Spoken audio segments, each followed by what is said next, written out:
Welcome back to the Thermo Diet Podcast. I'm your host, Jayton Miller, and today I have on the podcast Mr. Danny Roddy. Danny is one of the OGs inside of the kind of metabolic theory of health world.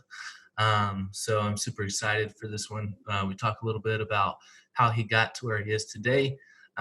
We talk a little bit about liver health, and then we go across a wide range of topics. So I'm super excited for y'all to be able to listen to this one. I think there's some good golden nuggets in this one. So let's dive into it. Welcome back to the Thermo Diet Podcast. I'm your host, Jayton Miller, and today I have none other than Danny Roddy on here. How are you doing today, Danny? Good, Jayton. Thanks for having me. Total pleasure, as always. Yes, sir. So for the listeners who might not know kind of your background and where you came from, do you mind kind of giving them a brief overview? Yeah, what a question. I sometimes for laughs, I say maybe I said it last time, I'm the apprentice that Ray Peat never wanted. And so a long health journey going from vegetarianism to veganism to paleo to low carb, like paleo low carb to keto, then ultimately to carnivore, meat and water style carnivore. When I had first heard about it, maybe around like 2007, 2008, and being interested in like hair loss and like mood, libido, trying to maintain like a good feeling, like the things like non-typical things that people worry about in the health world, like not so much weight loss, more worried about these other things that aren't talked about as much. And then finally found Ray and felt like I hit the mother lode and was like, holy smokes, this guy has figured out all these details, and it was 100,000 ahas and things making, he has a quote, something like things should make no sense until they make the right sense. And anybody who's got into Ray's work knows it's very confusing in the beginning, but there's like something to it that you just keep moving forward with.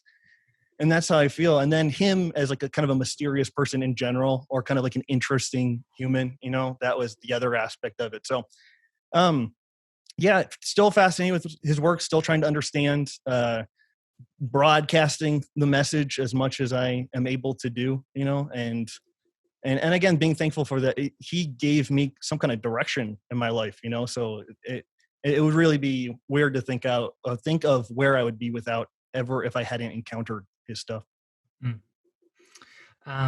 Whenever you say you hit the mother lode, what were some of those things that you first began to experience whenever you switched over to the Ray Peat kind of style of eating? I worked at Apple retail. And so I worked at the tech area. They called them like the geniuses. And so we would just get like verbally abused every day, when working there. People, business people would come in and say like, I'm losing $10,000 every hour. Like my computer's broken, and they like yell in your face and things like that. So that was kind of my reality when I got into Ray's stuff. And then also I was still in a band.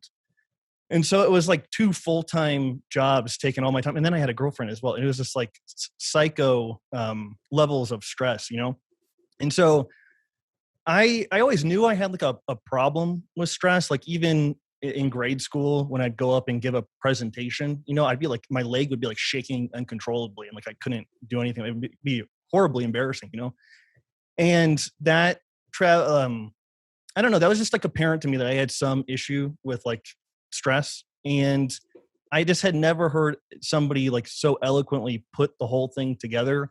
Like, oh, the metabolic energy, it like has an inverse relationship with your adaptive stress systems, and then pulling in the work from Hans Selye and balancing your blood sugar and the liver, storing sugar when you're not eating. And that should be balancing your blood sugar to make sure you don't have to adapt to a adrenaline, cortisol. So it was like having the feelings of like having high adrenaline feels like something. It feels kind of like anxious or tension, or Hans Selye called it feeling like you're keyed up. And knowing about those, but not having like the vocabulary to describe like, oh, that's adrenaline, or oh, that's cortisol, or whatever. So so that stress thing being kind of obvious and a narrative throughout my whole life. And then this guy saying, hey, all health problems are a manifestation of an accumulation of stress over a lifetime. And so I was just like, yeah, this seems like it makes sense. Definitely. Yeah. I think I was in a very similar thought process whenever I came around it too. Like it just kind of clicked. Um, and it was funny because at the time I was 19 and I was going to college to get my biology degree, and everything that I was researching with Ray lined up exactly with what I was studying in class, and it just like collided perfectly together. So that's How awesome. did you find his work? So I found it through Chris's work, actually. So kind of like with the anabolic men stuff and some of the courses that they had at the time.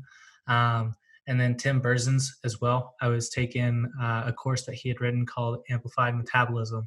And then from there, I just kind of fell into the rabbit hole, so to speak. What was the thing that made you think he was was there anything that was like a aha moment or something that wasn't offered by different health modalities? Like what was the drawing in factor, or Ray would call it the orienting reflex or something? I would say that, so at that time specifically, I was still doing intermittent fasting. So I was in that position. So my progress was limited to a certain degree, but I went from before that to eating like high amounts of cruciferous vegetables, but just like a basic like bodybuilding diet, because I had just gotten done with my last year of football, and I had about probably 20 to 25 pounds of excess weight that I just no longer had to carry around because I wasn't a football player. And so I just kind of fell into it that way, and then ran into some of my own health issues like low T, low thyroid, all of that good stuff. Poor digestion, no sleep, no libido, all of it. And then once I started to implement like more fructose, cutting out the starch, cutting out the cruciferous vegetables, balancing out amino acids with glycine. And then whenever I finally stopped intermittent fasting and ate frequently throughout the day, it was just like another step up. It just kept like elevating. And so that's kind of how I ended up running into it, so to speak. Then you saw Chris Walker's Becoming Wolverine video, and then it was just set, right? Right. Yeah. I think for like a year's time, that was like the most, like the advertisement on YouTube that I would get the absolute most was like the beginning of that video. So yeah, Chris is a master advertiser. Definitely. I think that was also probably around the time period that he put the hair loss video out too. Oh, okay. Yeah. I think maybe I said this last time, but I owe him, I should send him a check or something. Like so many people write to me or I talk to, and I'll say like, how did you find the info? And they'll say, oh, it's Chris Walker. So he did good work there. Definitely. Yeah. I think you set it up really well with some of the stuff that you put out as well. And I took that from Ray. So Ray is the guy that really did the work.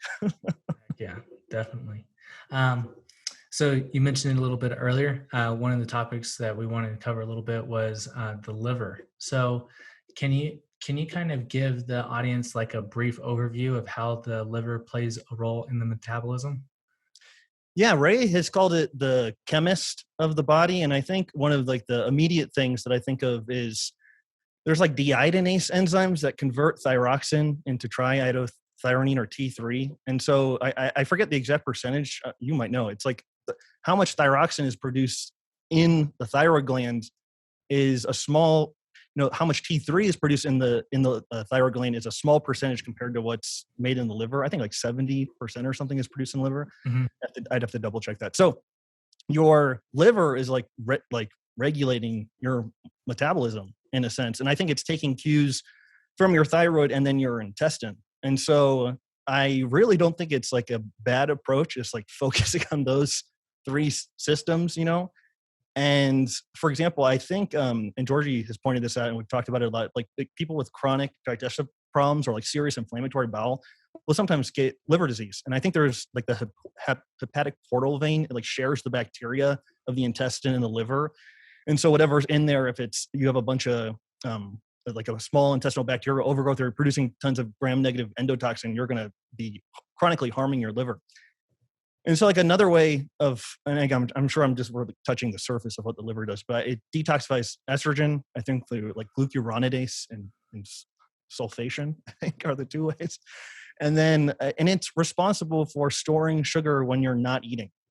So this might be the most applicable thing to think about in a day-to-day basis, because I talk to lots of people that have like serious hypoglycemia, like they can't go much time without eating, or they'll go to sleep and they'll wake up in the middle of the night like multiple times and things. And so I think those are clues that the liver is not functioning right. And we probably talked about Broda Barnes's book, Hypothyroidism, the Unsuspected Illness, last time.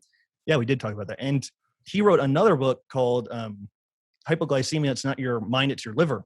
And the whole book is just about how his hypothyroid patients were hypoglycemic patients as well. And so the liver, I think it's called glycogenesis, like the storage of sugar in the liver. And that's like apparently very difficult or impossible when the thyroid is low. So that like the thyroid is regulating the storage of sugar in the liver. So, so I would think if the person's temperature and pulse were low, that would just mean their liver was under functioning. And that could, again, just like screw up like make a person very sick, I think. Definitely. So do you happen to have an idea of what exactly endotoxin does to the liver? That's a great question. I think that the liver has to get rid of it. And so it's like a burden on the liver. So precisely how, I'd have to refer to my notes. But I don't think that's not even like a repeat thing. I think that's just a general that the endotoxin places a great demand on the liver to deal with it. And probably like inflammatory or like shifting the redox balance of the hepatocytes or whatever. Like I think endotoxin is known to cause the non-alcoholic fatty liver disease or to be associated with it. So I think by inducing chronic inflammation, that probably is the mechanism.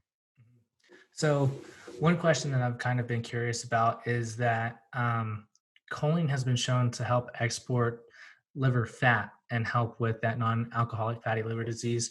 But Ray's not exactly a fan of increasing your acetylcholine levels. So can you kind of give a breakdown of that and as to why that is? Probably not, but okay. I can.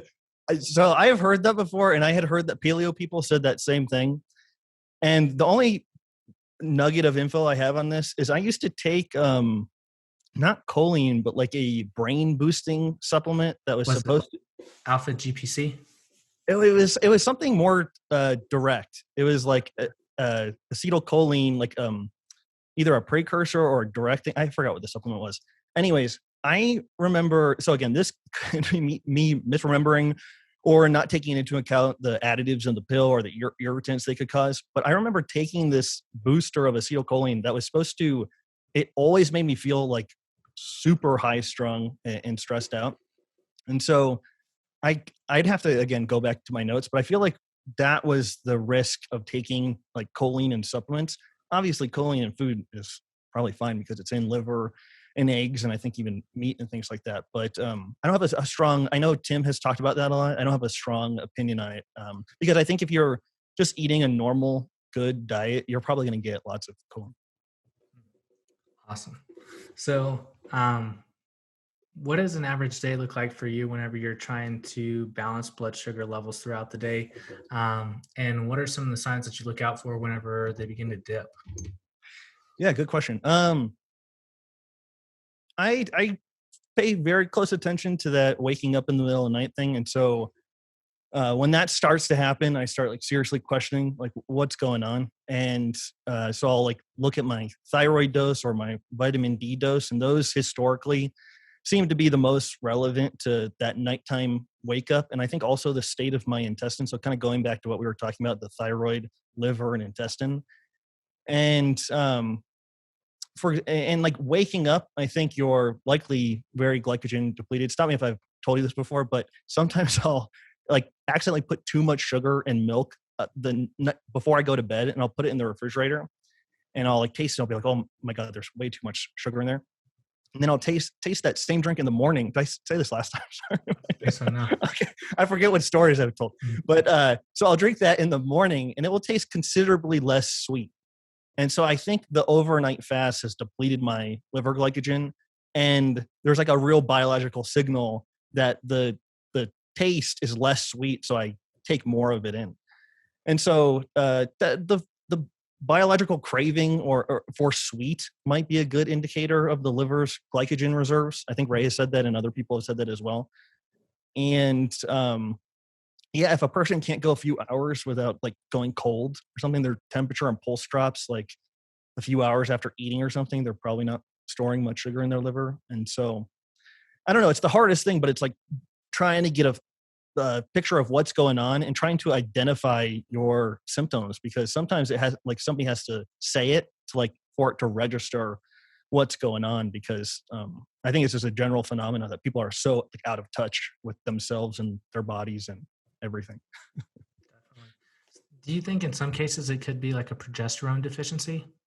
I think progesterone is also responsible for that glycogenesis. And so that is totally possible because, again, the thyroid and the progesterone have so many like overlapping effects.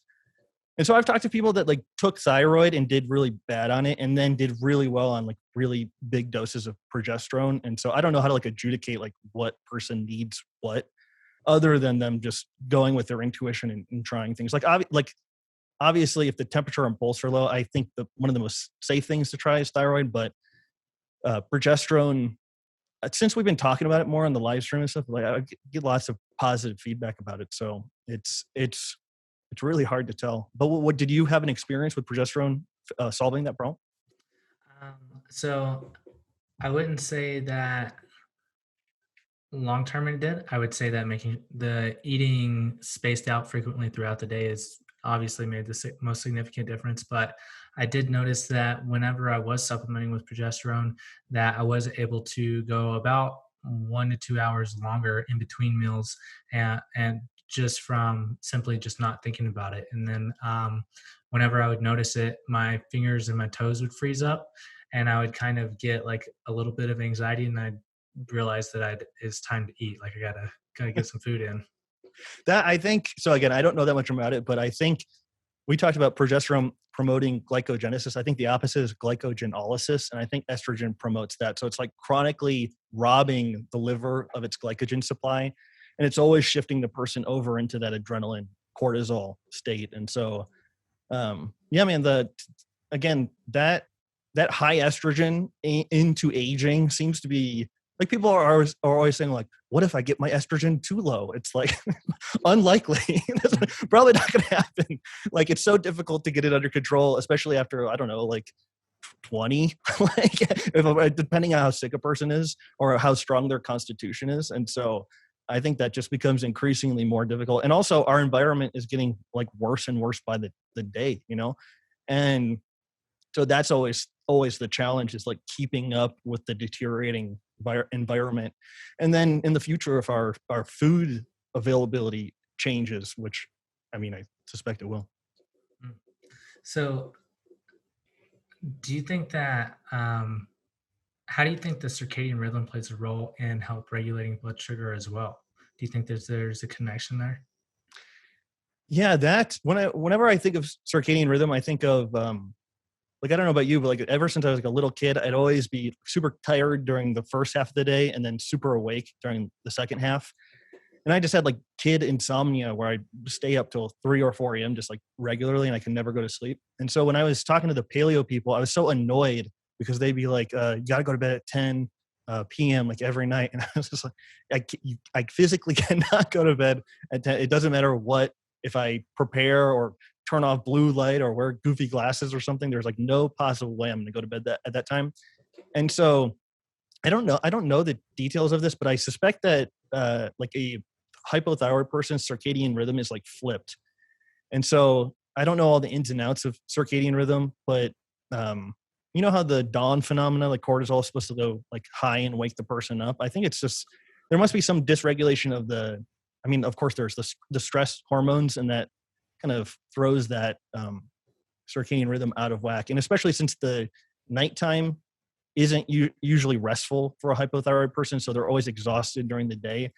And then they're probably compensating with the activation of the HPA or whatever during the evening time. And so they can just never get situated. They're always making up for a chronic lack of sleep, and then they just have no energy during the day. And so, but vitamin D can like equally help with that problem too. So I think in an interview, Ray said vitamin D and thyroid were so similar that you couldn't even take them apart from each other. And in my limited experience, that seems to be true. Like sometimes I'll up my thyroid dose thinking that it's something related to thyroid, but in actuality, it was like something related to vitamin D, but the symptoms are so similar. It's hard to tell them apart. Definitely.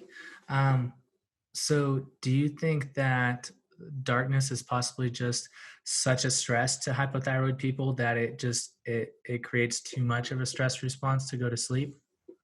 That's a good question. It definitely adds to it. So I think that's probably one of the problems. And so I'm sure you've heard, like, I think the intestine slows down in the nighttime, and you know that drug cyproheptadine. So that opposes serotonin and histamine, and those are apparently like wakefulness chemicals. And so I think that's why that drug makes people so drowsy. But sometimes it can make you drowsy but not go to sleep.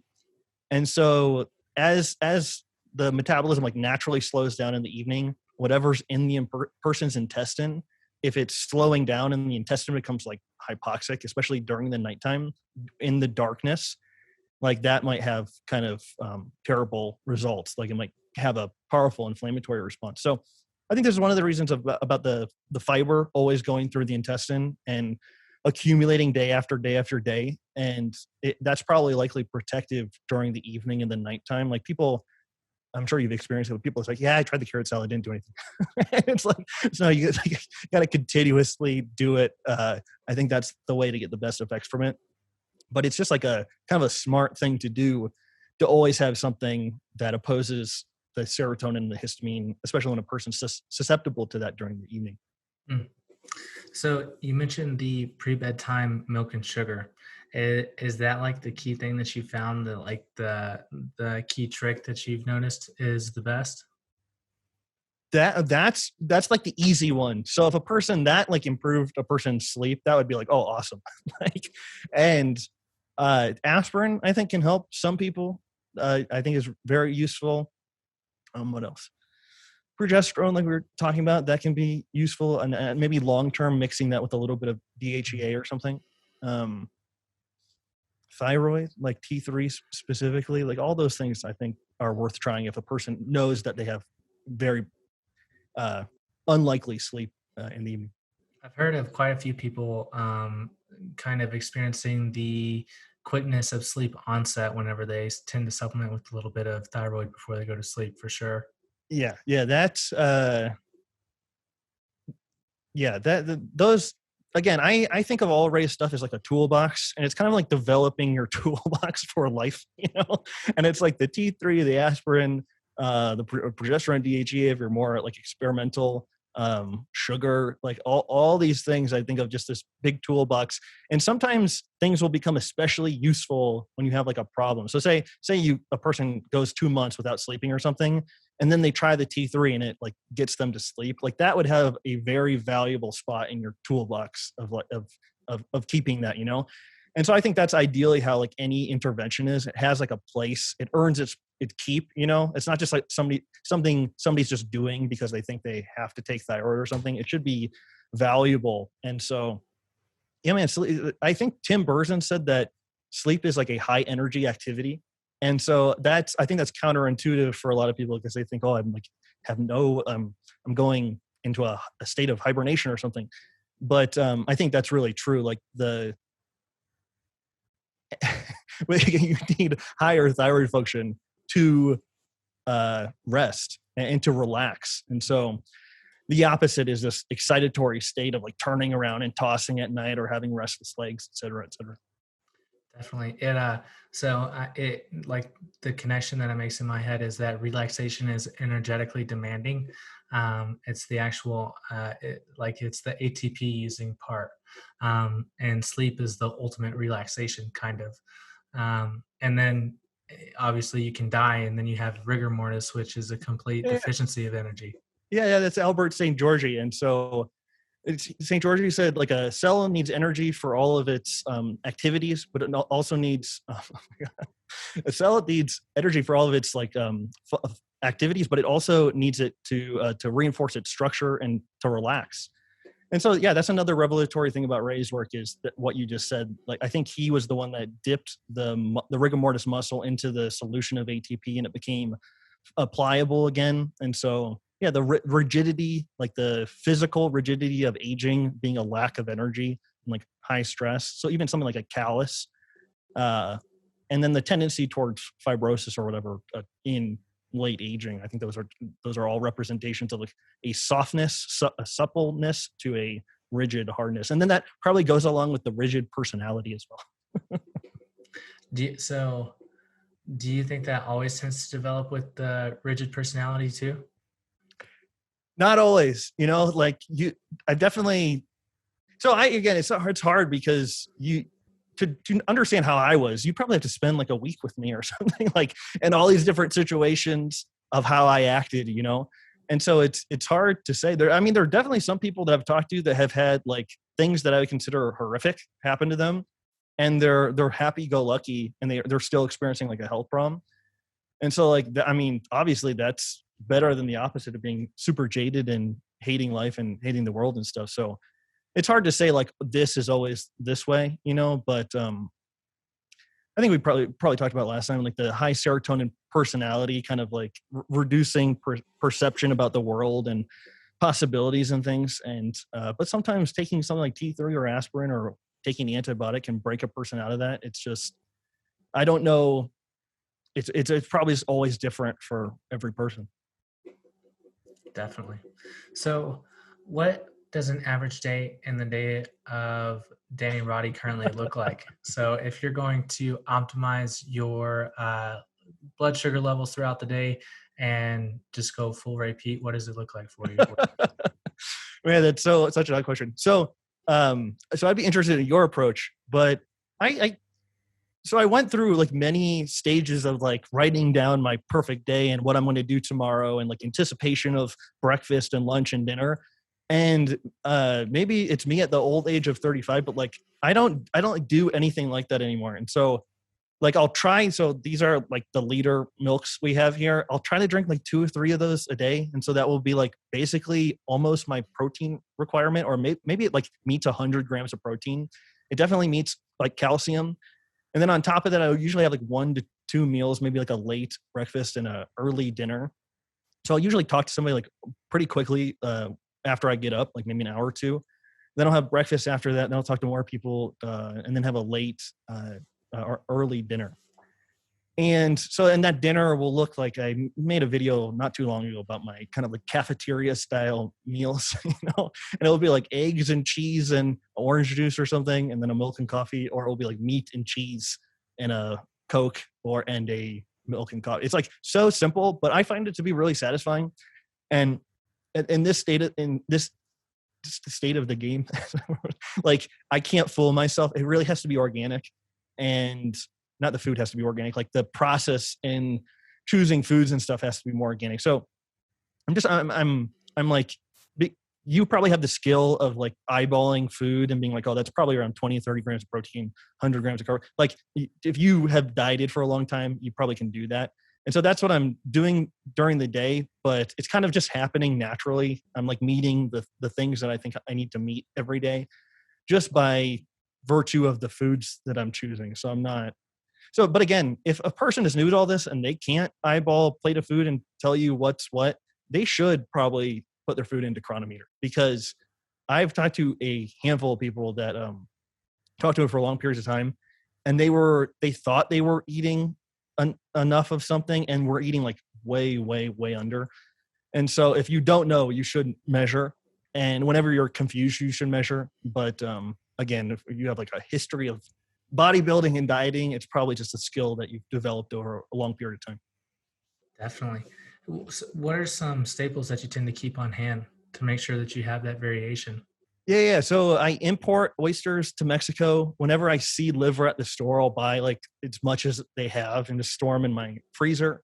That's not, I wish I have access to fresh liver, but the best liver is frozen, unfortunately. Orange juice is like out of season right now, and so I haven't been drinking that much of it. But I did just order a juice press, and so I will be putting that to use when probably in June or July or whatever. And coffee, know a spot here and buy it in kind of bulk, and milk is the thing. I'll go probably every week to this one place that they specifically order milk for me. So I'll go like carry 2 bags back home of tons of these liters of milk, and like buy big things of sugar and things like that. Just to store. I'm kind of like a pseudo prepper, just because I'm not sure of what's happening in the future. And so I've been buying more than I've regularly been buying, and so so that did I answer your question? I'll buy as much as I can. I used to be really bad and like buy things precisely when I needed them, but that gets old really quickly because you like run out of something and you have to walk across town to get it. And so I try to be a little bit smarter now, but yeah. Definitely. How do you kind of work in some of your de-stressing habits into that? Can you be more specific? From things like painting to playing guitar to meditation, things like that. Yeah, I'm deficient in that right now. So I used to have a guitar before I moved. I was living in Mexico, moved to Thailand, then the Corona stuff happened, and then I moved back here. So I wasn't actually anticipating coming back here. And I used to have a guitar, and I actually was thinking about that today, like it's like a tragedy that I don't have a guitar here because I would play so often. And it's just a nice thing to like turn off your brain to do. And I need to get a guitar like stat. So that's I don't paint or anything. So that's probably the only thing. But this isn't an artistic exercise, but doing the live streams more regularly has been actually helpful for me because if you give me a lot of time to make something, I'll just take all the time in the world to do it. And so the fact that, as you know, with setting up this podcast, but like if I have like a schedule, like I'm talking to Georgie this week, next week, and then repeat like the week after, it kind of keeps me more on track. And so I can just, again, be putting out stuff more regularly. So I know that's different than the artistic question, but that, and then questioning my assumptions, always trying to get to, I don't know, like occasionally like being here, I've gone vitamin D deficient, and so it's like always a process of discovering how much you need of what. And I don't really have access to lab tests right here. So a lot of it is kind of trial and error, unfortunately. And so, yeah, I don't know. What is your process? Like my day-to-day or how I work my de-stressors in? Yeah. It's just de-stressors. So I'm very fluid in the timing of them. So I don't kind of repeat the same time that I do something every single day. So right now I actually have a guided meditation app that you can go through and you can learn like, probably over 50 different types of meditation techniques and stuff that you can just experiment with. So I've really been enjoying that. Epsom salt baths is something that I probably do 3 or 4 times a week. I love them. I'll just grab a book and sit in the bathtub for a little while. Makes me feel like my grandma a little bit, but I love it. And then other than that, I would say just living in Colorado and being able to walk like next to the mountains there's just something that's majestic about them. So it's super nice to be able to get out there and just put myself in a sense of awe a little bit. Dude, I watch like bushcraft videos all the time. So I'm like, I think I'm compensating for something like that. I'm super envious. That sounds amazing. I skipped over one thing. I do lay out almost every day. And so I guess that would be integral to my stress relief program. But yeah, man, walking in nature, I think there are like papers about how that is like shown to reduce cortisol and stuff. And yeah, that sounds fantastic. Definitely. Yeah. Unfortunately, the weather in Colorado is kind of rough right now. It's like 100% chance of snow tomorrow and like 50% chance on Friday. So it's good for the slopes. Maybe they'll stay open a little bit longer so I can get a couple more days in. But as far as me being able to take my daily walks, it becomes a little bit more difficult. So I have to improvise and put myself into I like to experiment with using free trials at gyms. So I'll just go into a new gym and explore it. I really think that the people sometimes catch on to what I'm doing because they'll ask to like give me a tour or something. I'm like, no, I'm just gonna just here to do thing. Dude, you should come here. It's 90 degrees. I was going to tell you, there's like a 43% of me chance of me just passing out in this interview. It's so hot right now. So yeah, that's actually, this isn't good content, but my computer's been like overheating for the live streams. And I think it's because the room is so much hotter than it used to be. So usually I wasn't here in March and April and June. I'd always leave. And so now I'm here and it's brutal. So if you ever need a hot environment, come on over. Sounds good. Definitely. Would you say that there's benefits to that though, to consistent high external environment? That's a great question. It kind of like, it can interfere with my sleep a little bit. Like I have to kind of take a shower before I go to bed just to be real, like not sticky at all. And so I don't know, there's something about that cold environment for sleeping. I think that it is very helpful, and being too hot is just annoying to me. So I don't know. That's a good question. I haven't like read anything about that, but didn't Ray say something like people in the tropics probably have better health, but I don't know, keeping that room cold at night is essential for me, and I can't maintain it right now. It's very difficult. Yeah, I think he had mentioned one time that he was seeing some people and they would have artificially high temperatures. So it was hard to catch whether or not they were hypothyroid because their temperatures would be high, but then their heart rate would be like super, super low. I remember hearing him talk about something along those lines. Yeah, no, that's like in his pulse temperature. It's like one of his like central articles on hypothyroidism. He says something like that. And if people slept with like warm blankets or something, their temperatures would be artificially high. Yeah, sometimes it's interpreting the temperature and pulse, especially for somebody that's kind of new to it, can be like, I've talked to people that were clearly super hypothyroid, but they kind of canceled it out because they thought their temperature and pulse was fine, and sometimes they would take thyroid and their temperature and pulse would drop like a rock. And so I think that means that those were probably being maintained by adrenaline and cortisol. And so there's like an old reference. It's something like whenever a person is in doubt or a physician is in doubt, they should try thyroid. So imagine that it's like, that's not going to happen in today's medical world, but that was of yesteryear. Like that was a doctor's approach to thyroid, was like, just give it to the patient and see if they do better on it. So I think that approach is probably always safe as long as the person's cholesterol is like on the higher end, because if the cholesterol is too low, I think thyroid is probably legitimately dangerous. Yeah, it's kind of funny because whenever you read Boda Barnes's book, he's just throwing thyroid at people. Like it seems like everybody that comes in, he just wants to be a little thyroid dealer. Well, it's funny too, because he says like if nervousness develops, it's like it's usually always something else. And also he says there, I forgot what book, it might be the hypoglycemia one or the unsuspected illness, but he gives like a few situations where thyroid does not work. And so again, you might be able to fill in the gaps of that with like kind of the knowledge that Ray shares about if somebody takes many grains of thyroid and their cholesterol is already low, they'll probably feel just terrible. And so I think Broda specifically said like liver disease. So coming back to our topic here, he specifically said liver disease, like thyroid was, again, I'd have to go back and read this, but I'm fairly certain he said it was ineffective. And that would actually kind of make sense because depending on the severity of the liver disease, you'd be placing demands on your liver to convert the thyroxine to T3. And so, yeah, well, a person with cirrhosis probably wouldn't do that well with like multiple grains of thyroid. They'd probably just feel worse. Do you think even if it was straight T3 that it would have the same effect? I think that would be the more physiological way. Like that high reverse T3 in liver disease is not controversial. Like I have a dozen papers on that. So, and that being high in liver disease, I think is known.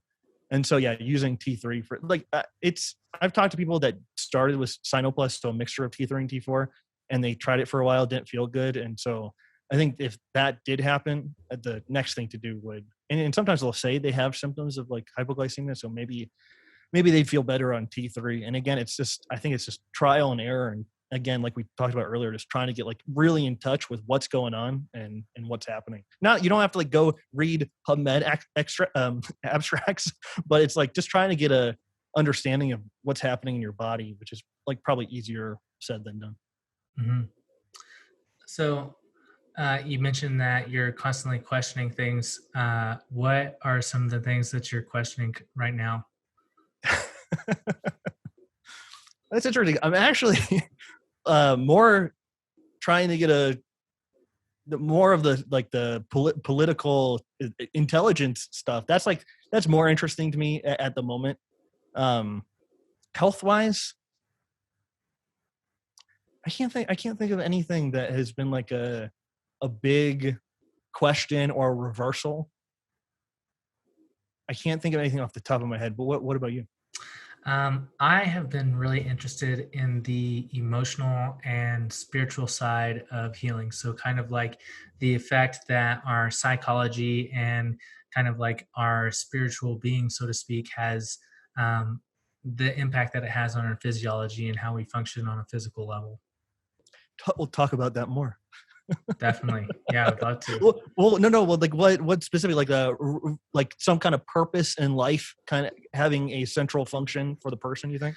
Yeah, so I think that first of all, believing in something is much better than believing in nothing, because the nihilistic perspective is the best way just to throw yourself down like a stress rabbit hole and just constantly be spinning.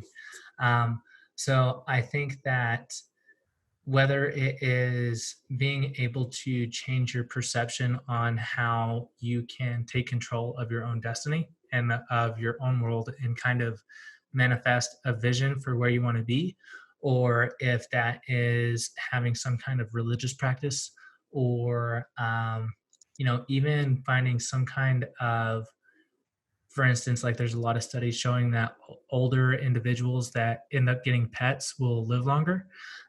So like having some kind of external thing to live for is very important. So not just focusing on yourself as an individual in the universe, but having something else to live for is very important.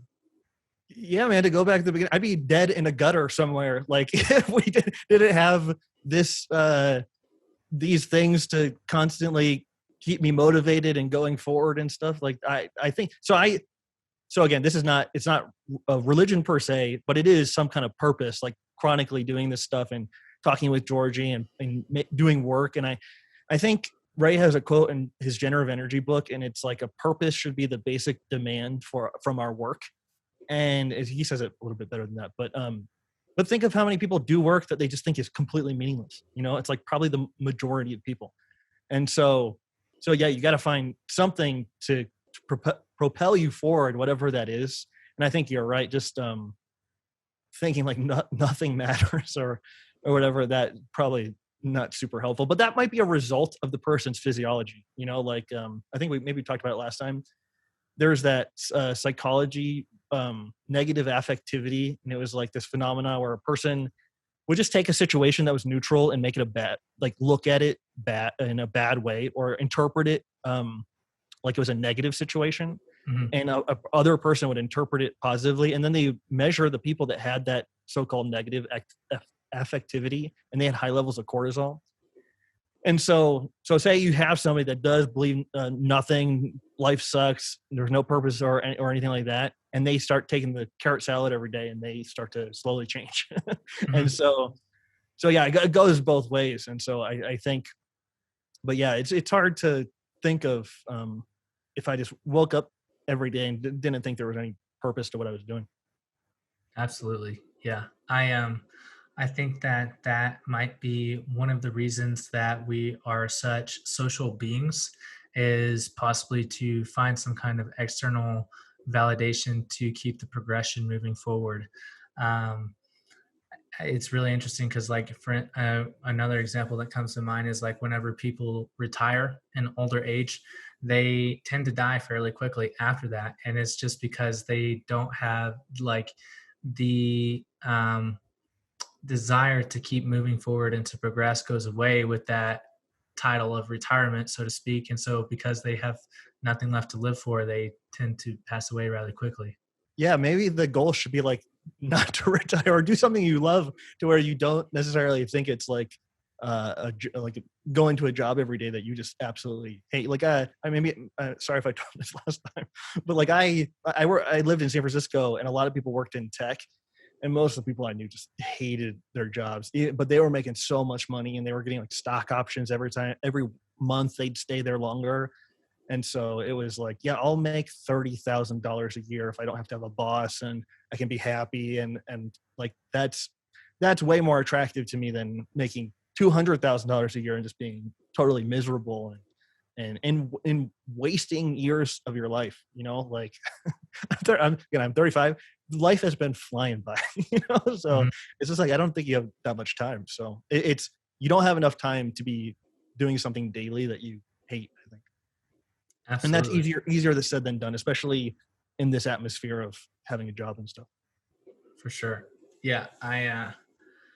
I think it's that's another kind of area that I'm interested in, is like the psychology of work, and kind of like how you interact with that work.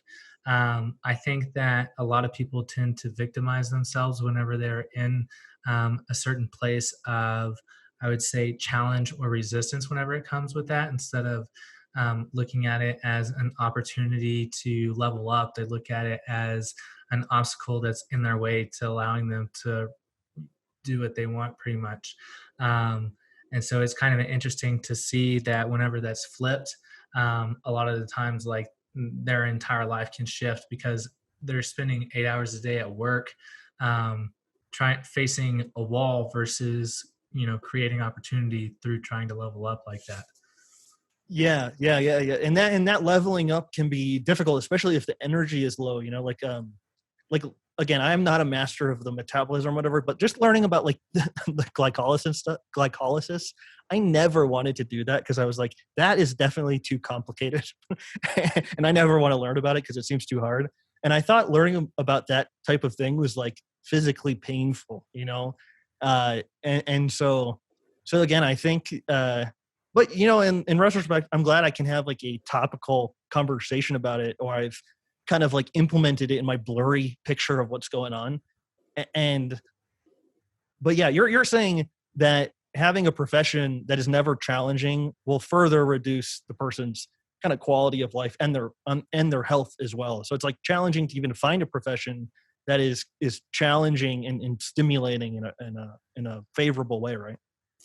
Yeah, I would say so. That, like, you have to have a certain amount of resistance in order to have something to, like, push up against whenever you're trying to go through the experience. Like, Mm-hmm. I think if there's no active resistance against you, then there's no reason that you can't really make your way forward against it, if that makes sense. Yeah, give me an example. So yeah.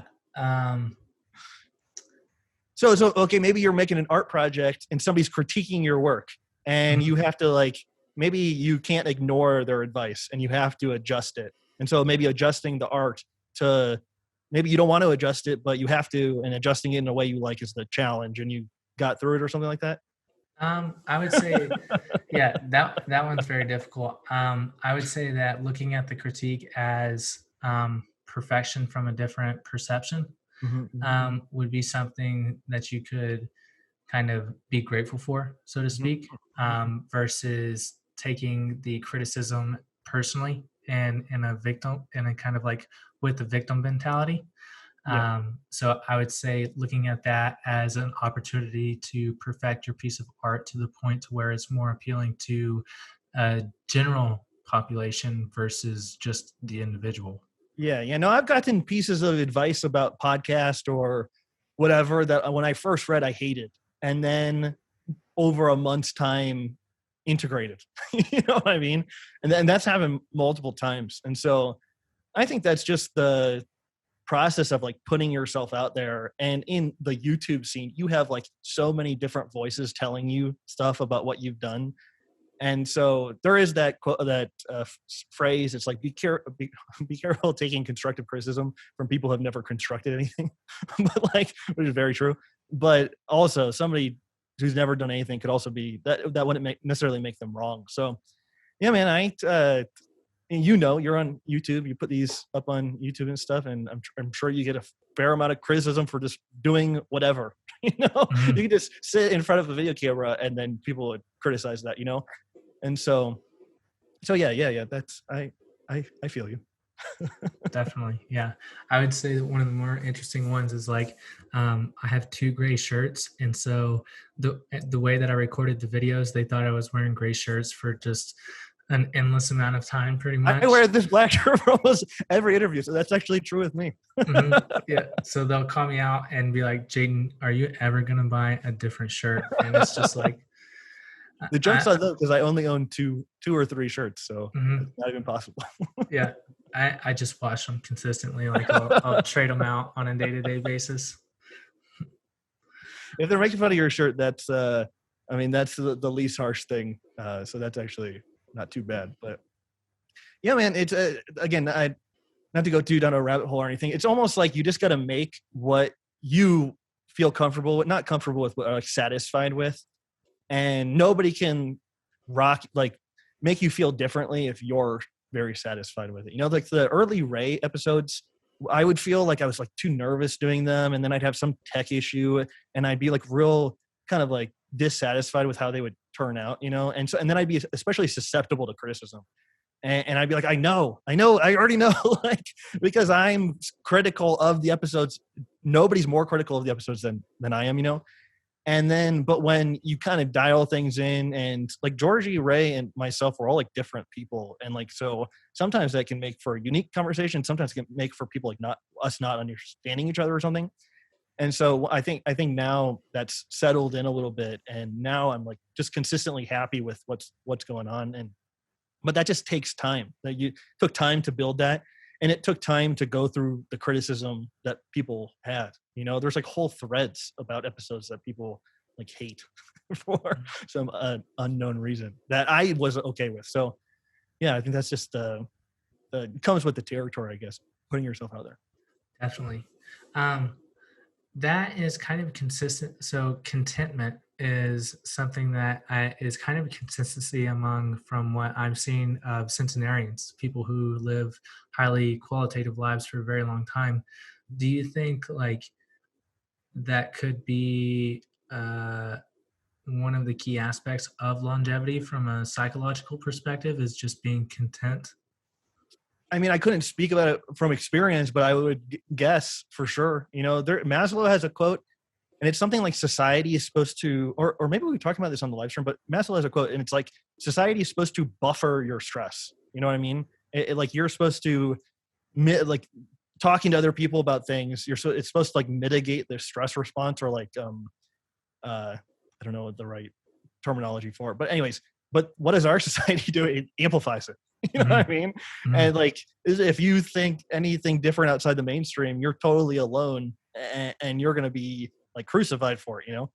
And so like our society is like the farthest thing away from fostering a person's health and creativity and like orienting a reflex to find new information and stuff like that. So it's like, what would happen if it was the opposite of that? If we actually lived in a place that there were red lights everywhere and pollution wasn't bad. Like I was sitting here a few days ago, like on the computer replying to an email, and 2 like trucks went by on the street over here, and I just like breathed in a bunch of exhaust. Like it's just sitting here on my computer, and I was just like, yeah, this sucks.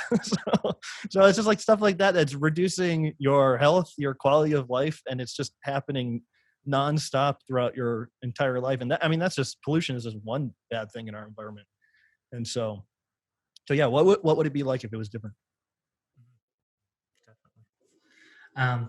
Well, I want to make sure to be respectful of your time. It's almost my bedtime here, so I gotta. I want to make sure it's not past your bedtime as well. Go ahead.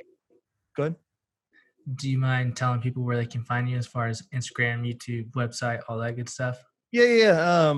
Maybe t.me/Danny Roddy. That's my Telegram. That's a good place. Or DannyRoddy.com. And then I do coaching on patreon.com/Danny Roddy, but it might be sold out at the moment. But those are the main things, just because I'm not sure how long we'll last on the other platforms. Sounds good. Yeah. My buddy Zach, who also works at Umzu, got on a call with Danny, and he had a blast. So I can at least vouch for one person whenever they say the calls are good. He's the only one that's ever had a good call with me, so exception to the rule. Yeah, sounds good. Well, for those of you listening, if you want to get on a call with Danny, then check it out and experience it for yourself. Jayton, thank you so much for having me. Always a total pleasure. Appreciate it. Thanks for listening to the podcast. If you haven't already, make sure to hit the like button, subscribe, and leave a comment down below if you want us to cover a different topic.